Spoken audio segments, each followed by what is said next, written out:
Hi, I'm Kate with Uncork with Kate. I wanted to see if the price point of wine actually makes a difference in my enjoyment of the wine. So I'm doing a blind tasting of Pinot Grigio. I have them all poured and labeled. The bottles are in velvet bags, completely covered. The foil is even removed from the neck of the bottle, so my vote won't be swayed in any one direction. I have 3 American Pinot Grigios. All 3 can be purchased at my local grocery store, which happens to be Publix. They range in price from $5 for a standard 750 milliliter bottle to $15 for a standard bottle. So let's get to tasting. So I have my 3 Pinot Grigios here that I'm gonna go ahead and try.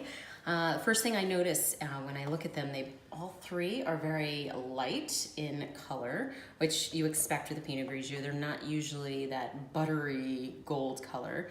They almost remind me of a very light color of apple. Sometimes you even have a taste of apple when you're tasting Pinot Grigio. So let me go ahead and take a tasting of my first wine here.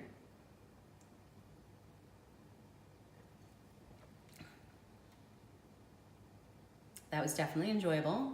Pinot Grigio is probably my favorite wine. That one was crisp, hit me a little bit in the back of the throat with acidity, which I enjoy. I think that's actually a really good thing.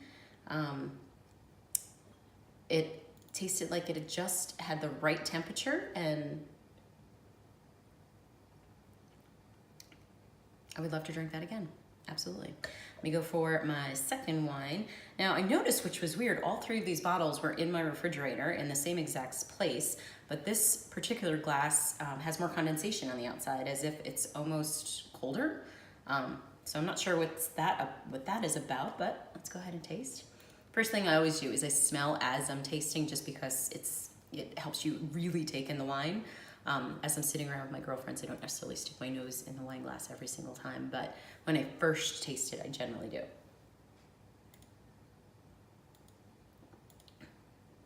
Okay, that one was a little bit sweeter, which Pinot Grigio is known as being a dry wine, so to have that as a little bit sweeter is unusual and surprising to me, but it also tasted a little watered down, as if there was extra water when they were making the wine and just decided to pour it in. Tasted good still, but it was definitely a little bit more watered down than number 1. Okay, let me go ahead. Last one, number 3.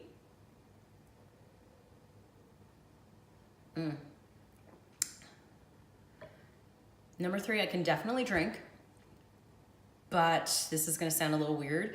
It had a musty odor to it. So it's not something I would say, oh, I would definitely order that again. I would go for number 1 first, number 2 second, and number 3 third, which is kind of funny too, because that's how it wound up being, first, second, and third.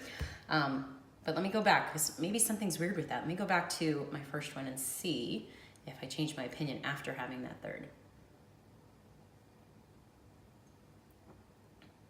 Nope, still really good. Still very enjoyable. Light and crisp. I can imagine myself sitting by the pool. I can imagine myself hanging out with my girlfriends on a Friday night after a long week of work, sipping that. It's very light, it's refreshing. Pinot Grigio goes really well with light cheeses like mozzarella, goat cheese, Parmesan, light dishes like salads, and sushi, excellent with sushi. So I can easily see myself going out to dinner with my husband, having some sushi, and ordering a glass of this wine.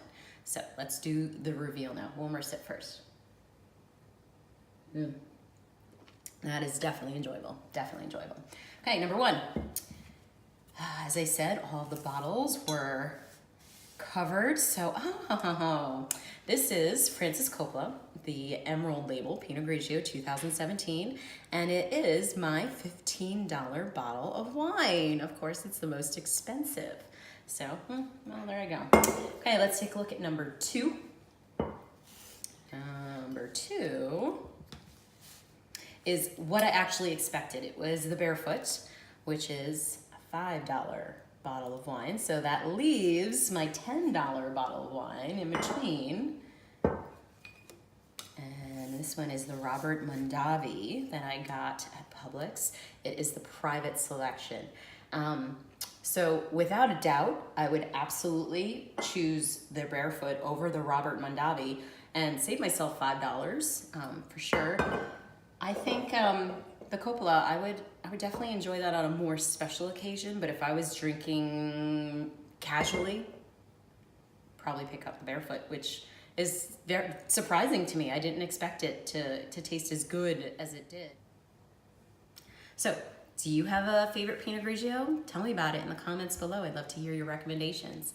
And look out for my next video where I uncork 3 more bottles of Pinot Grigio, all from Italy, and one of which is the wine that made me fall in love with Pinot Grigio.